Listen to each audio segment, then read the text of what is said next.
kind of stark and meaningful all at the same time. Really appreciate you sharing your Merci talents, pour praising God. cette musique. Looking forward Merci to de a much better partager time. vos talents et de louer Dieu. Nous attendons avec impatience de pouvoir le faire devant lui. Nous sommes de retour à Cincinnati. Nous avons visité des congrégations de Wheeling et de Pittsburgh pendant le week-end. Nous sommes revenus quelques jours.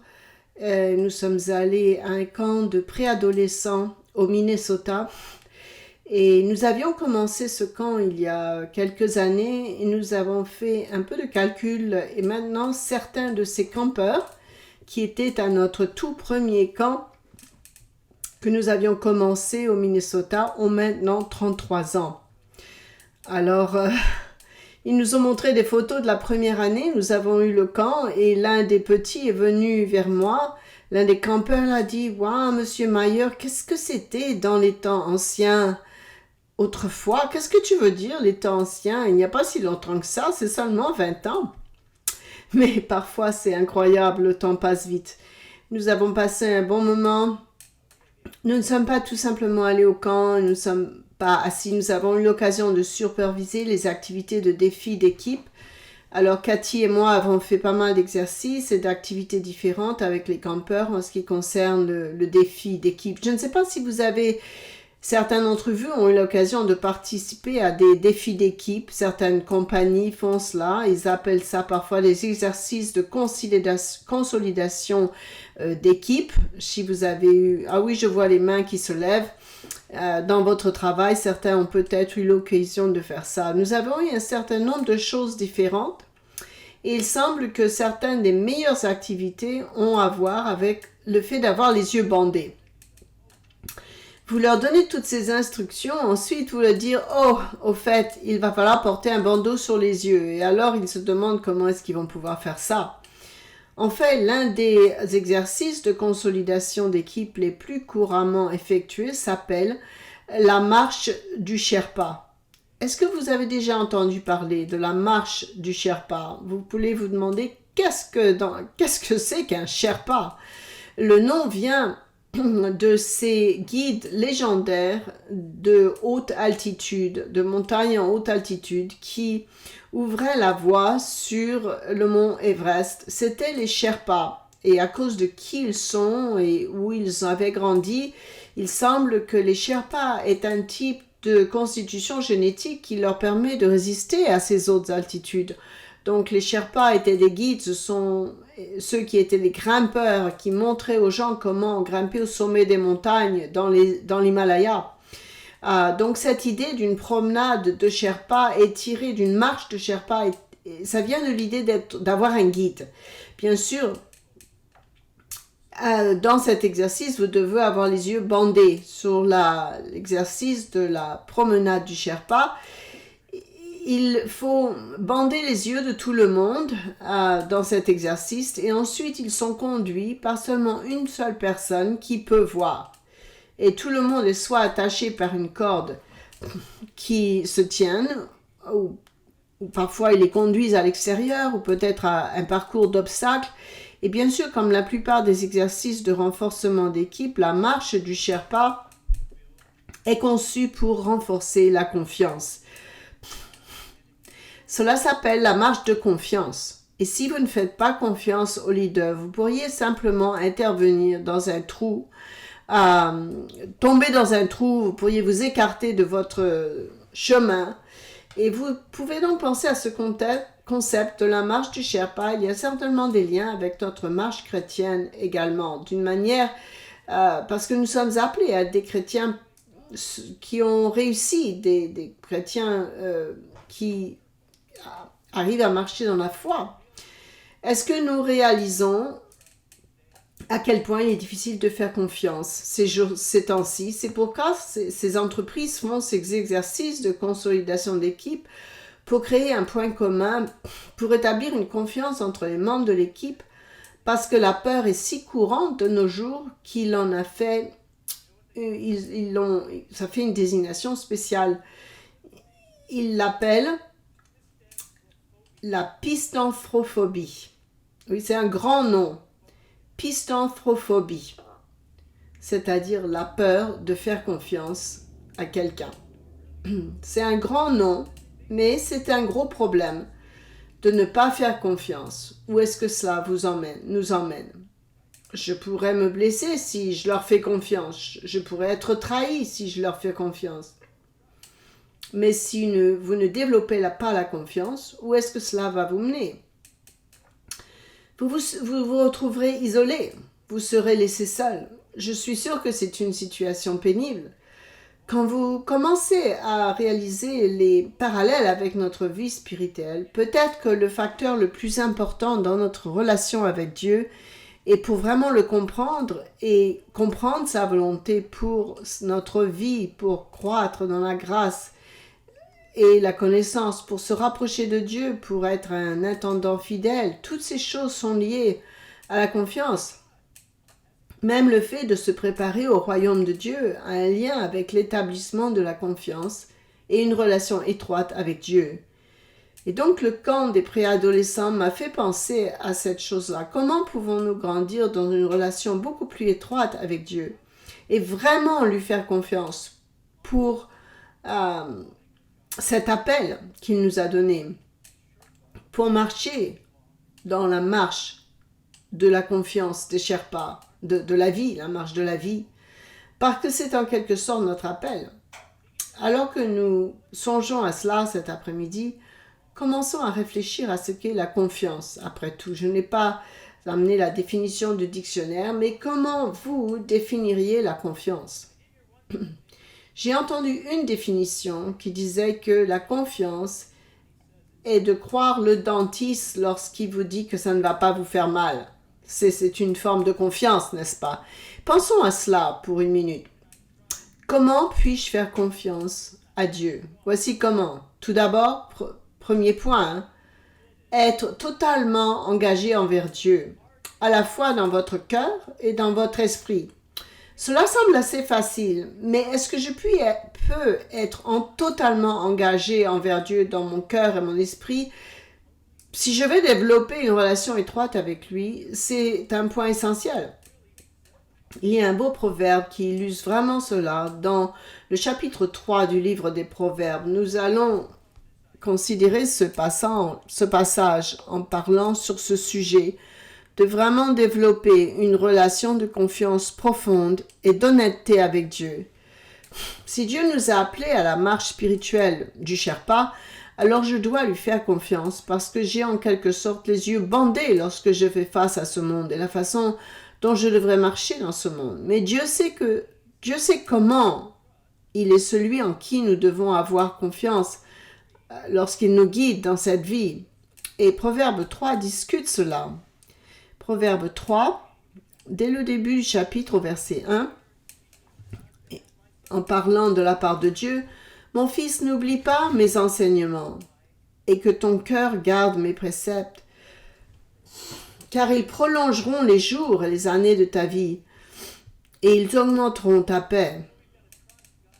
Que la bonté et la fidélité ne t'abandonnent pas. » Il est difficile de faire confiance à Dieu du fond de notre cœur parce que parfois on n'arrive pas à voir nous-mêmes comment les choses vont marcher. On pense que c'est impossible. Il faut faire confiance à celui qui sait que c'est possible. Voici comment Salomon décrit cette relation. Salomon parle d'une obéissance complète et approfondie. Remarquez le résultat de cela au verset 2.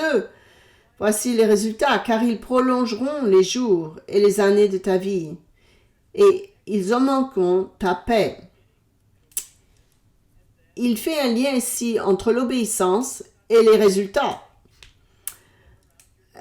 Que la bonté et la fidélité ne t'abandonnent pas. Lis-les à ton cou, écris-les sur la table de ton cœur. Il nous rappelle que la loi de Dieu doit être dans notre cœur, non pas obéir de façon logique, mais de tout notre cœur. Il y a un lien intéressant entre l'amour et la loyauté, lié à cette confiance qui doit absolument prendre la première place dans notre vie. Ça doit être notre priorité numéro 1, que nous allons en tout lui obéir. et lui faire confiance.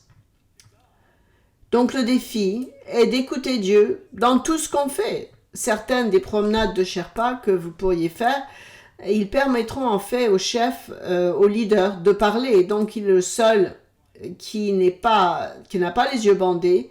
Ils ont toute une chaîne de campeurs derrière eux. Prenez un pas vers la droite, non, un pas vers la gauche. Et ils peuvent parler les instructions au fur et à mesure pour qu'ils puissent aller dans la bonne direction et éviter tous les obstacles qui pourraient se présenter devant eux. Maintenant, dans une certaine façon, Dieu est notre leader, qui nous donne la façon d'éviter les obstacles. Il nous donne la meilleure façon d'être en sécurité. Et nous devons donc sortir et reconnaître que de nous-mêmes, nous ne connaissons pas la piste qu'on devrait suivre, mais qu'il faut lui faire confiance, qu'il sait ce qui est mieux, même si ce qu'il nous dit parfois nous semble impossible ou trop difficile à faire. Suivons donc ses instructions, il dit, et vous trouverez faveur. Tu acquerras ainsi, au verset 4 de la grâce, il est dit une faveur dans certaines versions et une raison saine aux yeux de Dieu et des hommes. Ça veut dire que les gens vont nous estimer. Il y aura des bénéfices à suivre la voie de Dieu. Et en fait, il suit cela avec probablement un passage assez familier dans les Écritures.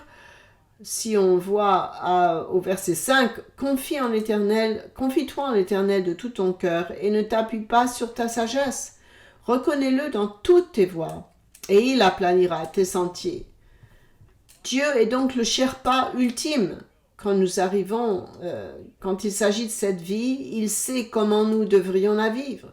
Il va nous aider, il va dégager le chemin, il va nous aider à éviter les obstacles. Mais il dit de n'être pas être sage à nos propres yeux. Certains campeurs ne peuvent pas s'empêcher de parler, ils ne peuvent pas se taire. « Oh, je suis pas sûr, oh, je pense qu'on a des problèmes. » Ils ne peuvent pas s'empêcher de verbaliser leur inquiétude et leur crainte. Et le leader dit « Non, ça va, écoutez-moi et laissez-moi vous guider. » Et donc finalement, comme il est dit ici, ne soyez pas sages à votre propres yeux. Craignez que le Seigneur s'éloigne du mal, que la sera santé. Crains l'Éternel et détourne-toi du mal, ce sera la santé pour tes muscles et un rafraîchissement pour tes os. Alors tes greniers seront remplis d'abondance et tes cuves regorgeront de mou. Et je ne pense pas qu'il s'agit ici juste de bénédictions physiques, mais les plus importantes sont des bénédictions spirituelles. Mais nous devons honorer Dieu dans tout ce que nous avons, lui donner le meilleur.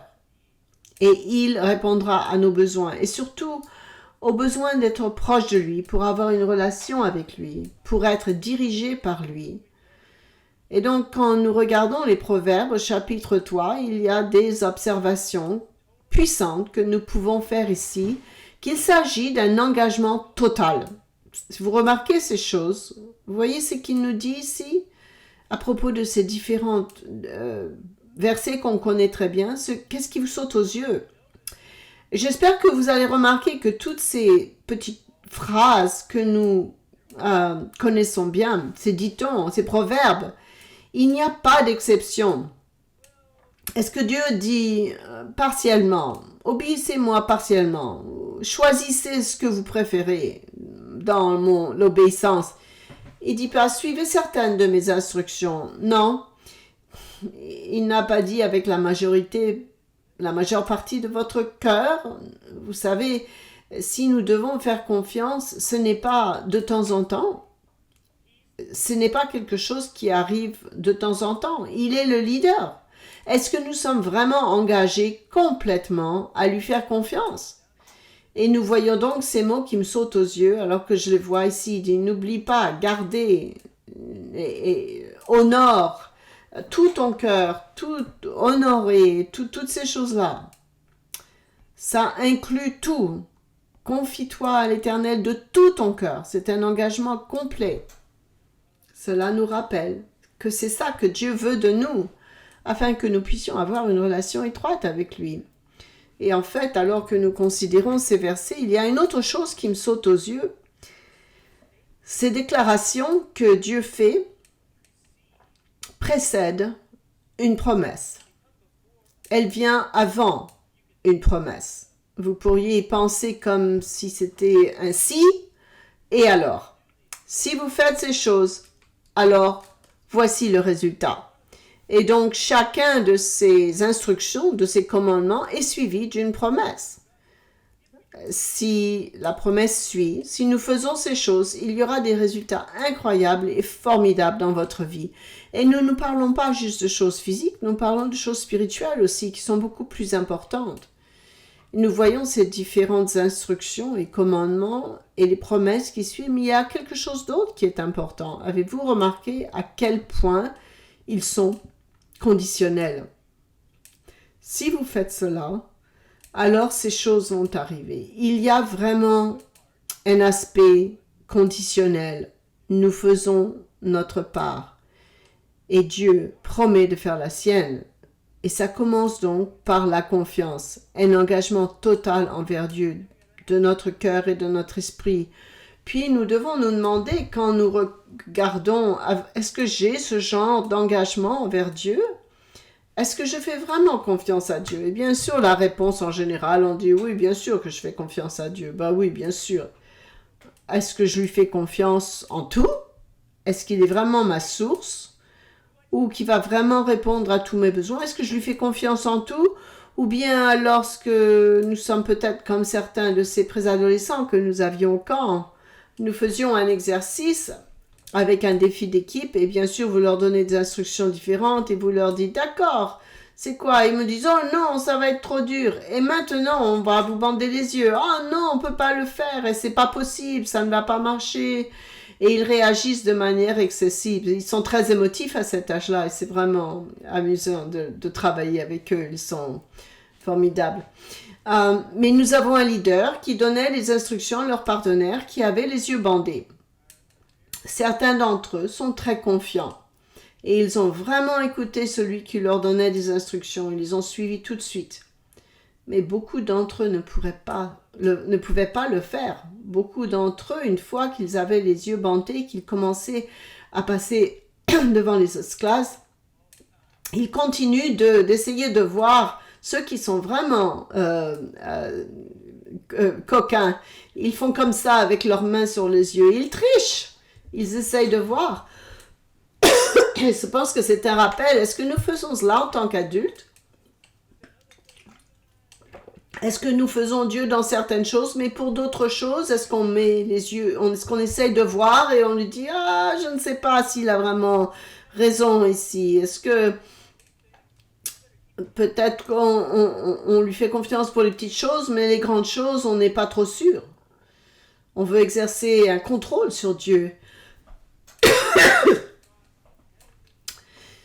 Mettez-le dans le contexte du monde où nous vivons. Je ne sais pas si vous avez jamais entendu parler d'une compagnie qui s'appelle Edelman. Cette compagnie se concentre sur développer la confiance dans les organisations. Ils font cela depuis des décennies. Et ils étudient l'influence de la confiance dans toute la société pour aider les entreprises à réussir. C'est vraiment leur objectif. L'une des choses qu'ils ont découvert dans l'enquête de 2022, de cette année donc, c'était que l'émotion par défaut, pour la plupart des individus, si vous deviez nommer l'émotion la plus courante par défaut pour la plupart des gens aujourd'hui, savez-vous ce que c'est? Leur enquête a révélé que c'est la méfiance. Ne faites confiance à personne. Donc 6 personnes sur 10 ont tendance à ne pas faire confiance à rien ni à personne, d'ailleurs. En fait, il était intéressant qu'ils avaient découvert que 64% des gens interrogés disaient qu'ils étaient incapables d'avoir une conversation et ou un débat constructif avec quelqu'un avec qui ils ne sont pas d'accord. Pouvez-vous imaginer cela? Non pas que nous puissions accepter d'être en désaccord de quelque manière. Ils ont dit qu'ils étaient incapables de parler à quelqu'un d'autre s'ils n'étaient pas d'accord avec sa personne. Ils ne peuvent même pas en parler. Je pense que nous regardons autour de nous aujourd'hui, n'est-ce pas la façon dont les choses sont? Si on n'est pas d'accord avec quelqu'un, on devrait pouvoir en parler. On devrait pouvoir avoir une bonne discussion, même si on n'est pas d'accord. Satan est l'autre du mensonge dans lequel nous vivons et les gens automatiquement se lancent dans la méfiance. Et ce sont des choses qui peuvent nous influencer et nous devons être si prudents que cela n'influence pas notre point de vue sur Dieu et sa parole. Et nous devons donc surmonter le défi de l'émotion par défaut dans notre monde d'aujourd'hui, qui est de faire confiance à Dieu, de faire confiance à sa parole, et à réaliser qu'il est possible, avec l'aide de Dieu, nous pouvons être totalement dévoués à lui dans notre cœur et dans notre esprit. Mais parfois, nous aurons l'impression de porter un bandeau sur les yeux. Nous ne savons pas pour sûr où nous allons. Mais nous devons toujours reconnaître que Dieu est en charge et il promet de nous conduire. Donc, faire confiance à Dieu est définitivement la clé de notre succès spirituel. Alors, comment développer cette relation de confiance profonde avec Dieu? Car oui, ça prend un engagement total. Mais deuxièmement, mon deuxième point, c'est que nous devons réaliser que le soin de Dieu pour nous est constant. Dieu surveille constamment quel est notre meilleur intérêt. Vous allez dire, parfois on ne dirait pas vraiment que Dieu est très proche. Parfois j'ai l'impression que Dieu est 1 million de kilomètres de moi. Je n'en suis pas sûre de cela, parce que j'ai l'impression que peut-être Dieu m'a oublié. Il n'a pas l'air vraiment impliqué dans ma vie. Je me demande parfois si c'est le cas. Et on peut être tenté de ressentir cela. Peut-être nous ressentons tous cela de temps en temps. Peut-être que nous pouvons vraiment comprendre ce que David a dit dans le psaume 22. Il a dit « Dieu, mon Dieu, pourquoi m'as-tu abandonné ?» Ce sont les paroles de David à l'origine. Il a profondément senti « Où est Dieu ? Je traverse cette épreuve et j'ai l'impression que tu m'as abandonné, que tu es tellement loin de moi. » Et c'est facile dans ces situations de se demander si Dieu s'en soucie vraiment, ou peut-être s'il s'en soucie seulement de temps en temps lorsqu'il s'en souvient.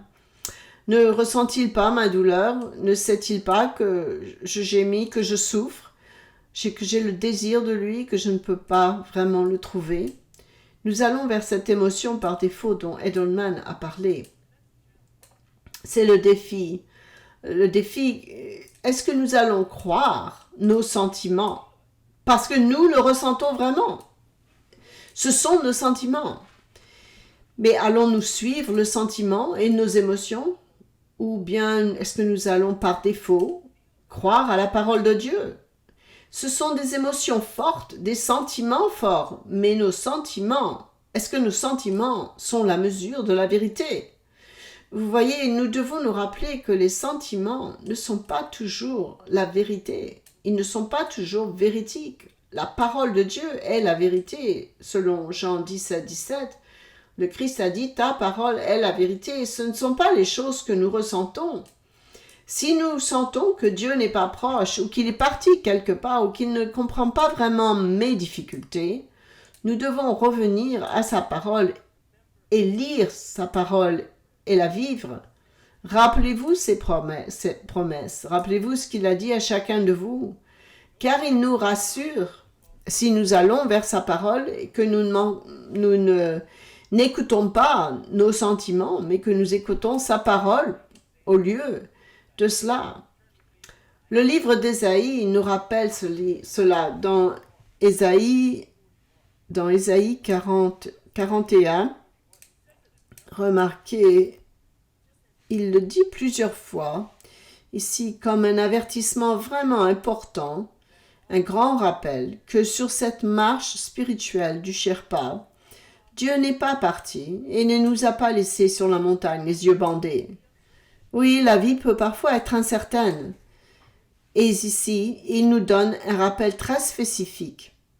En fait, remarquez à quel point c'est spécifique. allez dans Ésaïe 41, reportez-vous au verset 10. Ici, Ésaïe cite Dieu. Nous pouvons penser à cela comme c'est Dieu qui nous parle. Il dit au verset 10, « Ne crains rien, car je suis avec toi. » Mais j'ai le sentiment que tu ne l'es pas. Non, Dieu dit « Je suis avec toi, ne crains rien. » Ne promène pas des regards inquiets, car je suis ton Dieu, je te fortifie. Je viens à ton secours, je te soutiens de ma droite triomphante. Et si tu ne crois pas cela, je le dirai encore au verset 13. Car je suis l'Éternel ton Dieu qui fortifie ta droite, qui te dit, ne crains rien, je viens à ton secours. Est-ce que vous y avez déjà pensé comme ça, lorsque vous pensez que Dieu n'est pas vraiment impliqué, qu'il ne comprend pas vos souffrances? Aucun Dieu ne nous dit pas, attends une seconde, je ne vais pas simplement envoyer un ange pour t'aider. Il dit, ne crains pas, je vais te tenir la main.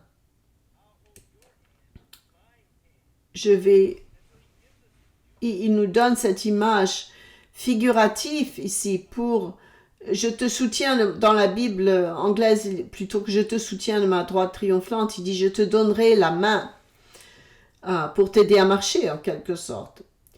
Parce qu'on ne sait pas marcher sur cette marche du Sherpa, mais notre Créateur le sait. Et il est juste là. Souvent, lors de la marche du Sherpa, vous vous tenez la main alors que vous traversez les obstacles. Et voici Dieu, qui, dans la Bible anglaise, il dit qu'il nous tient la main et qu'il dit « Faites-moi confiance. Je vais t'aider, quoi qu'il en soit, parce que je me soucie de toi continuellement. » Et il est personnellement là pour nous renforcer, pour nous guider, pour nous soutenir, pour nous encourager. Il va nous soutenir et nous n'avons donc pas à nous faire du souci, à être consternés, à avoir peur, à être découragés parce qu'il dit que nous pouvons lui faire confiance.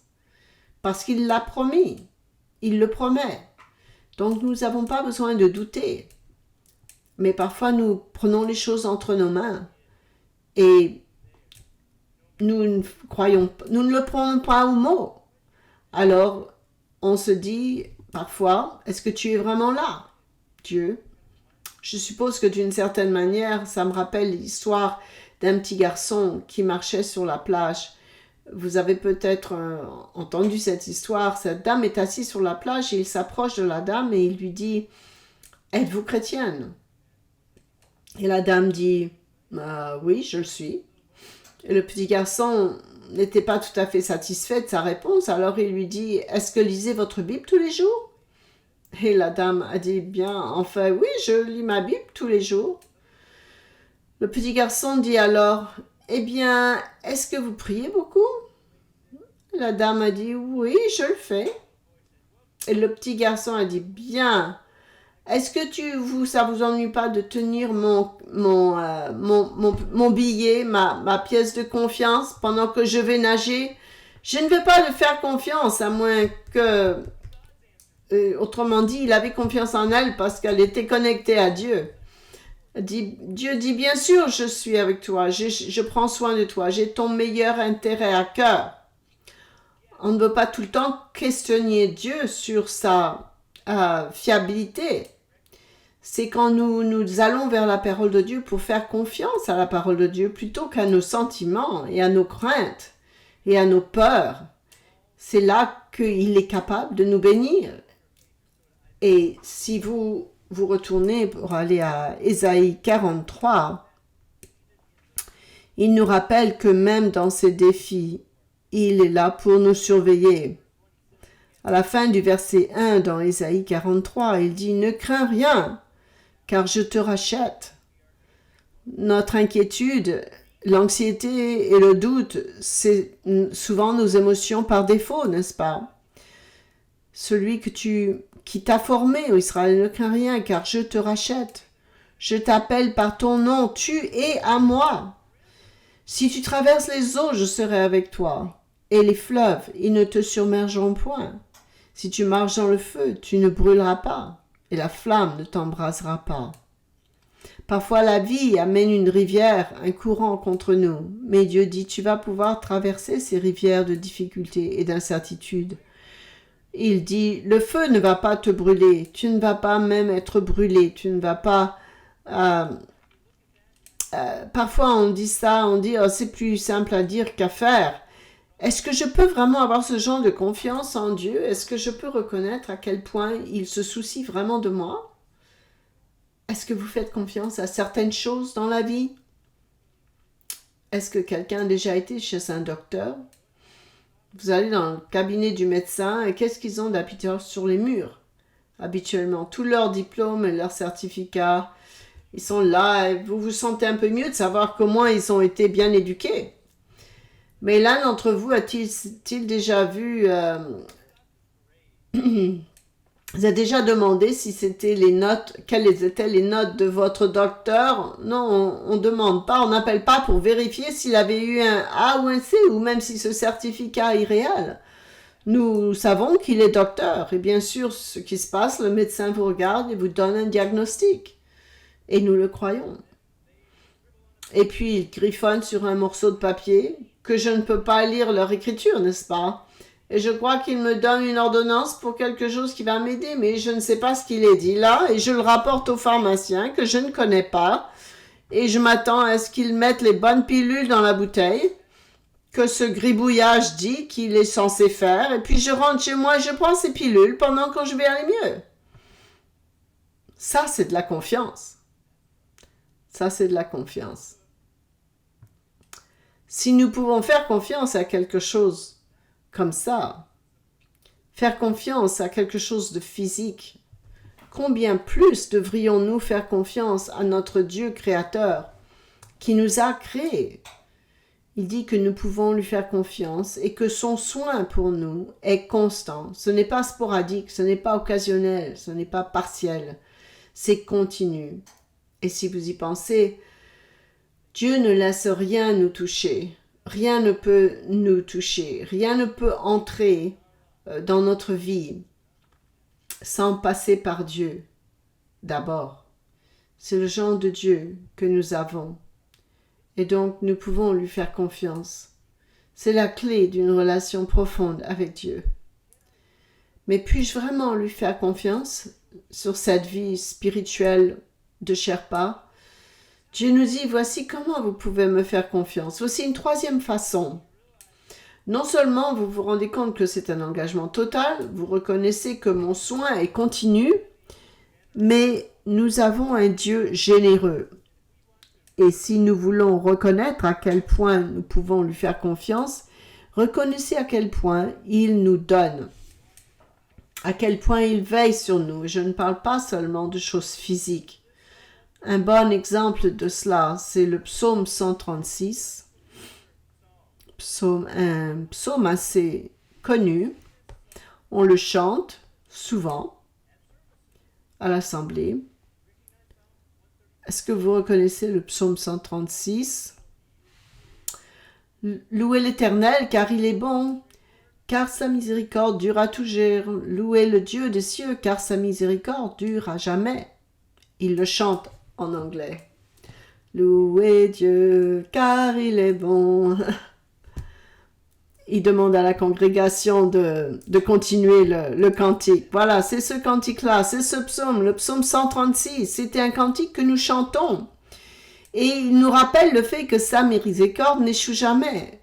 Ou ici, dans la version de la Bible que je lis, il est dit « car sa miséricorde endure à tout jamais ». Car notre Dieu, sa miséricorde durera toujours. Celui qui fait des grands projets, louez Dieu. Et dans chaque verset, il est dit, car sa miséricorde dure à toujours. Au verset 4, il a fait de grands prodiges. Au verset 5, il a fait les cieux. Est-ce qu'on peut lui faire confiance? C'est lui qui a fait tout l'univers. Pourquoi est-ce qu'on lui... Pour le doute, il a fait le soleil, la lune, les étoiles. Il se souvient de nous, il est tellement génial et incroyable, il a fait ces grandes choses, mais il se soucie de moi, de chacun de nous.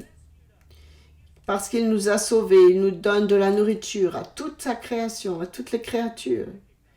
Et donc nous reconnaissons les choses géniales qu'il a faites. Et même cette dernière déclaration, sa miséricorde durera toujours.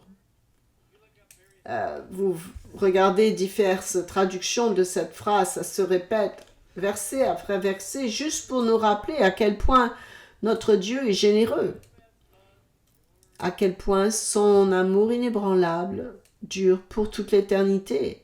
Son amour ne s'arrête jamais, dit l'une des traductions. Une traduction dit que son amour fidèle ne s'arrête pas. Un autre dit que sa grâce continue pour toujours. Une autre version dit que sa loyauté envers nous ne se termine jamais. Une autre version dit que son amour, donc, n'arrête jamais et n'échoue jamais. C'est un très bon rappel que nous avons un Dieu digne de confiance, qui nous donne de grandes choses. Et non seulement a-t-il été généreux, non seulement est-il généreux, mais ce que cela nous rappelle, c'est que nous pouvons compter sur lui pour continuer de l'être. Il pourra continuer à être ainsi, parce que cela fait partie de son caractère. Et nous pouvons lui faire confiance, parce qu'il a promis d'être un Dieu aimant, généreux. Et cela n'échouera jamais.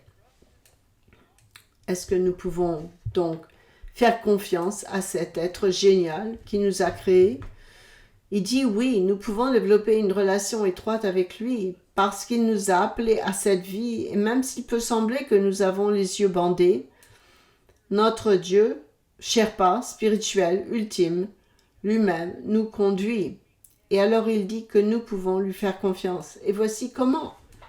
Il nous donne une autre façon, une quatrième façon. Nous pouvons savoir qu'il est possible de lui faire confiance, même dans l'adversité, même lorsque nous traversons des situations difficiles, même des épreuves vraiment terribles, où on devrait dire, est-ce que tout ne devrait pas se passer bien si on fait confiance à Dieu? Vous savez, parfois, lors de ces promenades, lors de ces marches en Sherpa, tout le monde ne suit pas exactement les instructions et il se peut parfois, ils tombent dans un trou, là, dans le champ, et ils ont des ennuis, ils ont des problèmes. Nous avons mis en place un petit jeu de défi d'équipe que nous avons appelé un champ de mine. Et nous avons mis tous ces différents obstacles sur ce parcours. Et bien sûr, nous avons jumelé les groupes pour que chacun ait un partenaire, l'un qui pouvait voir, l'autre qui ne pouvait pas, qui avait les yeux bandés. Et ce n'est pas qu'il le dirigeait par la main, celui qui pouvait donner des instructions depuis le côté, devait le dire, va un petit peu sur la droite, va un petit peu sur la gauche. Bien sûr, les petits disaient, c'est quoi la gauche, c'est quoi la droite? Ok, suis ma voie, non, va de ce côté-là. Et la plus rigolo, il dit, saute. Et le petit dit, ben, jusqu'où je vais sauter? Vous voyez, même quand vous êtes sur le point d'avoir des ennemis, des ennuis, Dieu est là. Nous avons rendu les choses un peu plus intéressantes. Avant de leur mettre les bandons sur les yeux, ils pouvaient regarder le parcours. Et ensuite, nous l'avons rendu plus difficile. Nous avons mis des pièges à souris. Et bien sûr, j'ai dû les taquiner un petit peu. Vous enlevez vos chaussures. Non, on ne leur a pas fait enlever leurs chaussures. Mais juste pour reconnaître que vous devez faire confiance à cette personne qui vous parle ici, pour qu'il sache qu'il n'y a aucun moyen de traverser les épreuves et les difficultés sans Dieu. Quand nous écoutons Dieu, dans le psaume 56, c'est comme David qui allait dans un champ de mine. Voici le roi David qui écrit ce cantique après que les Philistins l'ont capturé. Les Philistins étaient toujours ceux qui s'opposaient à Israël. Ils apparaissent ici au psaume 56, mais regardez la perspective de David. Dès le début du psaume 56, il dit « Aie pitié de moi » au verset 2, « car des hommes me harcèlent, tout le jour ils me font la guerre, ils me tourmentent. » C'était un défi, et parfois la vie est ainsi, on a tellement de mines devant nous, il y a tellement de choses qui pourraient exploser, il n'y a aucun moyen qu'on va y arriver. Mes adversaires me harcèlent, ils sont nombreux, ils me font la guerre comme des hautains. Quand je suis dans la crainte, David dit, quand il est dans l'adversité, vers quoi, vers qui se tourne-t-il? Au verset 3. Quand je crains, quand j'ai peur, quelle est mon émotion? Par défaut, pas la méfiance. Non, il dit, l'émotion par défaut de David, il dit, je vais le faire, en toi je me confie. Au verset 4, quand je suis dans la crainte, en toi je me confie. Je ne craindrai rien. Au verset 5. Que peuvent me faire des hommes? Ils peuvent me tuer, mais je suis d'entre les mains de Dieu. Dieu va veiller sur moi. Et ici, David nous dit que nous avons la responsabilité de développer ce genre de relation de confiance avec Dieu. Que quelles que soient les circonstances, nous allons nous tourner vers lui. Et c'est un défi pour nous tous parce que est-ce que je peux vraiment lui faire confiance, celui qui me donne des directions? Vous savez, les préadolescents ont eu un gros défi avec ça.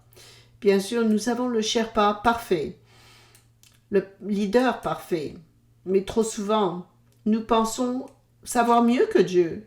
Nous pensons que ses instructions ne s'appliquent pas vraiment à notre situation, que nous sommes un petit peu différents, que notre situation est plus difficile, que Dieu ne comprend pas ce qu'il nous demande.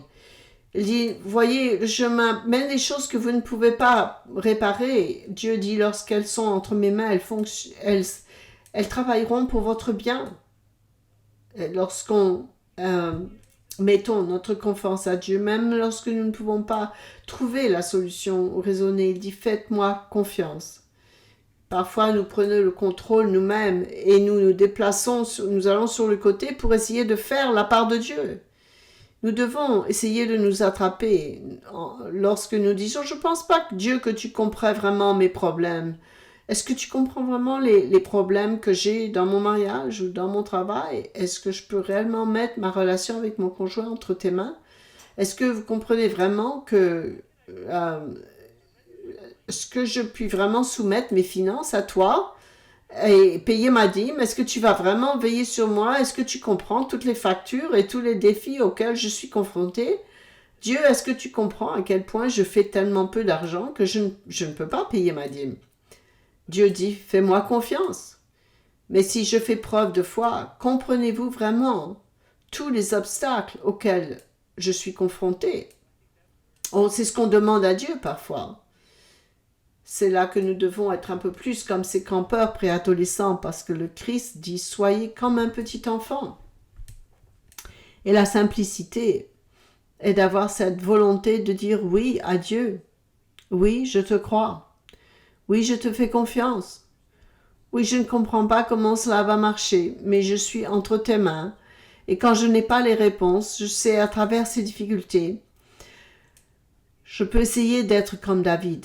Et quand j'ai peur, je vais te faire confiance. Quand je fais face aux difficultés et que le champ de mine est devant moi, je mets ma foi et ma confiance en toi. Je te crois, Dieu. Aide mon incrédulité. Aide-moi, Dieu, et même quand je ne comprends pas, je vais te faire confiance quand même. Et nous pouvons grandir alors dans une relation de confiance beaucoup plus profonde avec Dieu. Lorsque nous faisons la vérité, la mettons en pratique.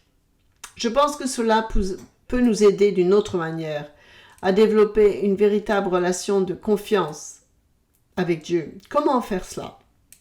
Voici comment. Nous allons à la source. La cinquième chose pour bâtir une relation de confiance avec Dieu, nous allons vers la source. Lorsque nous nous sentons bénis, ne faites pas confiance à ces bénédictions, que tout va rester comme ça. C'est possible, mais pas forcément. Est-ce que c'est la base de notre relation avec Dieu, de notre confiance? Nous pourrions nous débrouiller, être un petit peu mal au point si on pense que ces bénédictions sont automatiquement un signe de Dieu. Nous devons... Lorsque nous faisons confiance à notre travail, nous avons placé notre confiance entre de mauvaises mains. Nous devons faire confiance à Dieu qui est celui qui nous a fourni ce travail. Si nous faisons confiance à notre santé au lieu de faire confiance à Dieu qui est celui qui nous donne la santé, on va avoir les choses inversées. Parfois, nous comptons sur nous-mêmes, notre propre intellect. Je vais me débrouiller tout seul. Si nous allons à la source, nous faisons confiance à Dieu qui nous donne le pouvoir de penser et de raisonner d'une façon qui portera de bons fruits. C'est là que notre confiance devrait avoir lieu. Faire confiance à la source. Et parfois, on est un peu dans le désordre, on fait confiance à soi-même. Dans Proverbe 18, des paroles, et au verset 10, souvent dans les Proverbes, nous voyons, on nous montre la façon d'être. Voici ce que votre point de vue devrait être. Mais si ce n'est pas ça, alors voici ce qui va se passer. Et nous avons ces deux concepts un peu contraires qui sont contrastés et nous voyons cela très clairement dans Proverbe 18. Voici une chose dont les choses pourraient aller et ça va être bien. Et voici si vous faites autre chose, l'une des voies est la voie de la confiance, l'autre est la voie de la méfiance. Dans Proverbe 18, verset 10, le nom de l'Éternel est une tour forte. Le juste s'y réjouit et se retrouve en sécurité, en sûreté. La fortune est pour le riche une ville forte dans son imagination. C'est une haute muraille. Une autre traduction dit que l'homme riche s'imagine que sa fortune est sa force. Donc, soit nous faisons confiance en Dieu, nous faisons confiance en nous-mêmes. Ceux qui font confiance à Dieu sont immédiatement vers lui. Ils vont immédiatement vers lui. Ils courent vers Dieu pour lui demander. Ils ont hâte d'être en sa présence. Mais faisons-nous des possessions de notre ville, de nos possessions, est-ce que vous pensez être intouchable parce que vous avez construit ce mur de forteresse autour de vous avec le matérialisme que vous avez? Et Satan vous dit, vous avez bien fait, vous êtes intouchable. Et lorsqu'on considère cela, on se souvient que, est-ce que vous avez un mur qui ne peut pas être branché? Ou est-ce que vous êtes vraiment dans la tour forte spirituelle? Est-ce que vous suivez votre cher pas spirituel? Qu'est-ce qui vous guide? Qu'est-ce qui vous mène? Est-ce que c'est votre propre mur que vous pensez qui vous protège? Est-ce que c'est votre travail, votre éducation, votre salaire? Ah, c'est mon compte de retraite. Je vais aller bien. Ou peut-être c'est ma jeunesse. Je suis jeune, je suis énergique et je peux faire ces choses. Et parfois, on peut déraper un peu en mettant notre confiance en quelque chose d'autre, dans notre position, dans notre santé. Voyez-vous, ces choses nous font dérailler spirituellement parce que nous ne reconnaissons plus la vraie véritable source de toutes ces bénédictions, parce que la source, c'est Dieu. Et si nous le permettons, Dieu sera cette source de soins constant et continu. Il comblera tous nos besoins pour nous. Et alors que nous considérons cela, assurons-nous que nous faisons de Dieu la source de notre force et que nous le reconnaissons, quoi qu'il arrive. Et lorsque nous mettons toutes ces choses ensemble, je pense que nous devons reconnaître que la confiance et la foi vont de pair. Car une confiance absolue et inébranlable en Dieu et dans ses promesses est véritablement la définition de ce qu'est la foi. C'est une confiance et un engagement absolu envers Dieu. Et cela construit cette belle relation que Dieu veut avoir avec chacun de nous.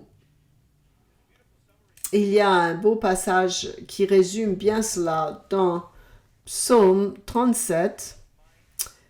Voyez ce qui cela nous rappelle. Ces 5 façons pour avoir une relation plus profonde avec Dieu. C'est un rappel de comment est-ce que nous pouvons juste pas seulement construire une équipe, mais construire une bonne relation avec le seul vrai Dieu. Psaume 37. Psaume 37. Imaginez cette marche à laquelle Dieu nous a appelés au verset 23. L'Éternel affermit les pas de l'homme et il prend plaisir à sa voie. S'il tombe, il n'est pas terrassé, car l'Éternel lui prend la main. L'Éternel lui prend la main. C'est une si belle déclaration lorsque nous faisons confiance à Dieu. Est-ce qu'il va nous diriger? Est-ce que nous allons le laisser nous diriger? Et si nous suivons le guide, quoi qu'il en soit, et parfois nous allons nous planter, n'est-ce pas? On va sortir de la piste, on va marcher sur un obstacle, parce qu'on n'est pas toujours à l'écoute de lui comme on devrait l'être. Bien, est-ce qu'il nous abandonne? Est-ce qu'il dit, eh bien, voilà, c'est ce que tu as semé? Non, il nous aide à nous relever. Il dit qu'il nous soutiendra, qu'il est personnellement impliqué dans notre vie. Et donc, comme ces jeux de défis, d'équipe, il nous rappelle que le fait de lui faire confiance est la clé. Et que oui, la vie est un peu comme une marche de confiance du Sherpa. Il veut que nous reconnaissions que nous pouvons avoir un engagement total envers lui. Nous pouvons avoir confiance qu'il va nous aider et qu'il nous montre que si nous reconnaissons son soin, ne s'arrête jamais, qu'il est continuellement là pour s'occuper de nous, que nous pouvons faire cette confiance en lui et qu'il est généreux, il ne retient pas des choses, même quand nous ne sommes pas parfaits dans nos démarches. En général, on ne le suit pas parfaitement, n'est-ce pas? Toutefois, il est un Dieu généreux qui nous aime, qui veut le meilleur pour nous. Même quand nous marchons sur une mine, bien que ces obstacles auxquels nous sommes confrontés dans notre vie, il dit que vous pouvez toujours me faire confiance, que je vais vous aider à traverser ces choses. Je vais veiller sur vous parce que vous pouvez faire confiance à la source de tout ce qui est bon. Quel grand rappel pour nous tous que nous avons un Dieu aimant et attentionné et que quel que soit le cas, vous pouvez face à n'importe quelle circonstance avec confiance et espoir parce que ce n'est pas votre force, ce n'est pas votre sagesse, ce n'est pas votre énergie, ce n'est pas votre pouvoir qui apporte la victoire. Le succès vient à cause de la capacité de Dieu et vous pouvez puiser dans une force irrésistible à laquelle personne ni rien ne peut s'opposer avec succès. Lorsque nous plaçons notre confiance dans le seul vrai Dieu.